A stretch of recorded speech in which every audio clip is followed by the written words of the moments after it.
नमस्कार दोस्त, मैं मनीष वर्मा। एक और फिर से आप सभी का स्वागत है हमारे चैनल पे।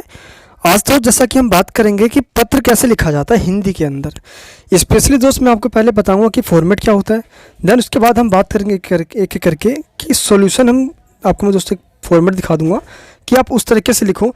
यहाँ पे दोस्त मैं सबसे पहले आपको दिखाना चाहता हूँ कि कुछ लाइन्स हैं जो आपको लेटर लिखने से पहले आपको पता होना चाहिए, एक पत्र लिखने से पहले आपको पता होना चाहिए।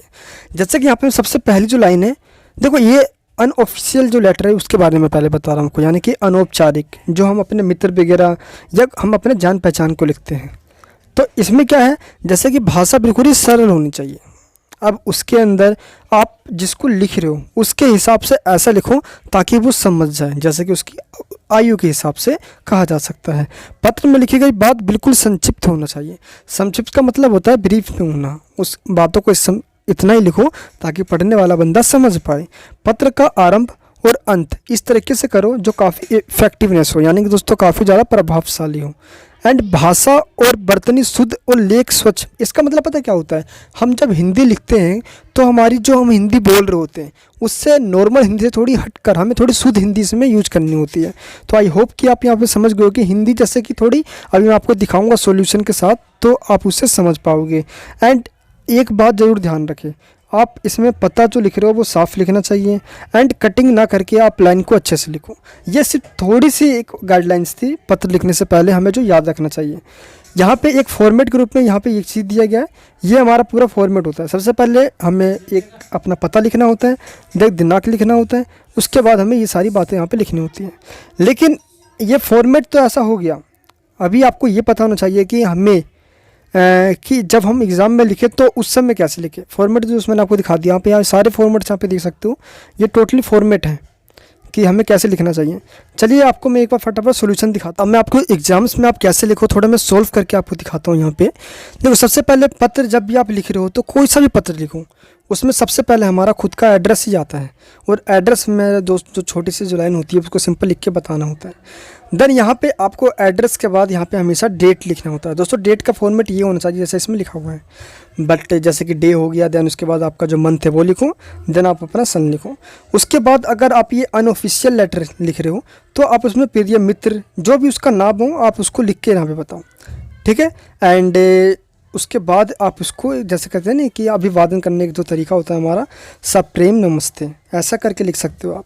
देन उसके बाद आप जो लिख रहे हो, देखो यहाँ पे आप थोड़ा ऑब्जर्व कर सकते हो कि लाइंस कैसी होनी चाहिए हमारी, जिसमें हमारी शुद्धता दिखती है, यानी कि थोड़ी प्योरिटी हमारी हिंदी में आ जाती है। जैसे आज तुम्हारा पत्र मिला, यह जानकर प्रसन्नता हुई कि इन गर्मियों की छुट्टियों में तुम कहीं भ्रमण का कार्यक्रम बना रहे हो।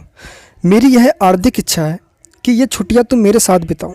क्योंकि ये जो पत्र लिखा जा रहा है वो किस पे लिखा गया है, देखो आप देख सकते हो, मित्र को ग्रीष्म अवकाश, यानी जो समर वेकेशन मिलता है ग्रीष्म अवकाश, उसमें अपने साथ समय बिताने के लिए पत्र लिख रहा है एक दोस्त अपने दोस्त को, ठीक है। तो आप इस कंडीशन में आप ऐसे लिख सकते हो जैसे इसमें वर्ड है, तो मैंने ग्रीष्म अवकाश में, है ना, यानी कि जो कह रहा है कि समर वेकेशन मैंने ग्रीष्म अवकाश में गांव जाने का कार्यक्रम बनाया है। गर्मियों में वहां सारी दोपहरी आम के बगीचों में आम तोड़ते हुए बिताना तथा शाम को लहराते खेतों में घूमना मन को बहुत सुकून देता है। अगर तुम साथ रहोगे तो यह आनंद 2 गुना हो जाएगा। मेरी इस योजना पर विचार करना तथा अपने फैसले से मुझे शीघ्र अवगत कराना।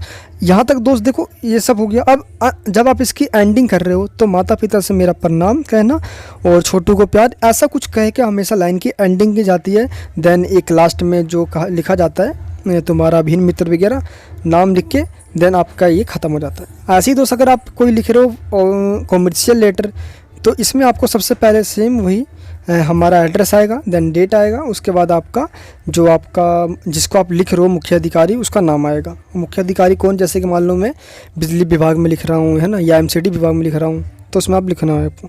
देन यहाँ पे वही सेम फॉर्मेट आपका, यहाँ पे महोदय जी लिखने के बाद लाइन आपको स्टार्ट करना है। जैसे कैसे, जैसे कि मैं गीता देवी आपकी कंपनी में निकली वरिष्ठ विषय विशेषज्ञ के पद के लिए अपना आवेदन करना चाहती हूँ। तो ये वेबसाइट यानी कि कौन सा लेटर है, जॉब लेटर है। तो मैंने हिंदी में स्नातकोत्तर यानी कि पोस्ट ग्रेजुएशन किया हुआ है और मेरा मानना है कि आपकी कंपनी को किसी ऐसे ही व्यक्ति की तलाश है। जब आप कभी भी जॉब लेटर कभी हिंदी में आ जाए तो पहले आपको ये लिखना होता है। देन उसके बाद अगर क्वालिफ़िकेशन मांगी जाती है कि एक बायोडाटा सा बताऊं, तो आपको बायोडाटा भी लिखना होता है। क्वेश्चन में बायोडाटा नहीं लिखा गया था, तो मैंने इसमें सिंपल एक आपको फॉर्मेट बता दिया है ना। अगर पूछा जाता है तो आपको उसमें नेम है ना, आपका पिताजी का नाम में दोस्तों माता जी का नाम आ जाता है। देन उसके अंदर आपका 10th क्वालिफिकेशन, 12th के क्वालिफिकेशन, ग्रेजुएशन में क्वालिफिकेशन, क्या क्या मार्क्स रहे, 4-5 आपको लगभग 6-7 आपको उसके अंदर यहाँ पे क्या करना होता है, नंबरिंग दोस्तों लिखनी होती है, जो डिटेल्स आपको बतानी होती है बायोडाटा के अंदर। ठीक है, तो दोस्त इस तरीके से आपका 2 लेटर है। जो हिंदी का लेटर सबसे आसान होगा जब अगर आप हिंदी में हिंदी वाले वर्ड ज़्यादा यूज करोगे। इसलिए दोस्त ये जो नोट्स है ये क्लास 12th एनयूएस जो स्टूडेंट हैं उनके लिए बहुत बेनिफिट रहेगा। तो मैं सबको रिकमेंड करूँगा यहाँ पे कि इस नोट्स को जरूर ले आप, जिसके लिंक मैंने इस वीडियो के डिस्क्रिप्शन बॉक्स में दिया हुआ है। तो चलिए मेरे दोस्त मिलते हैं कौन नेक्स्ट वीडियो में। अगर आपको लेटर लिखने में फिर भी कोई दिक्कत आती है मुझे कमेंट बॉक्स में बताएं। बस लेटर लिखने की थोड़ी एक दो बार प्रैक्टिस कर ले, वरना हिंदी के लेटर बहुत ज़्यादा आसान होता है। कटपिट ना करके बिल्कुल जो भी लिख रहे हो दोस्तों वो सटीक और साधारण लैंग्वेज लिखे, अच्छे मार्क्स मिलेंगे, इससे गारंटी दोस्तों मैं लेता हूँ। चलिए जय हिंद, जय भारत।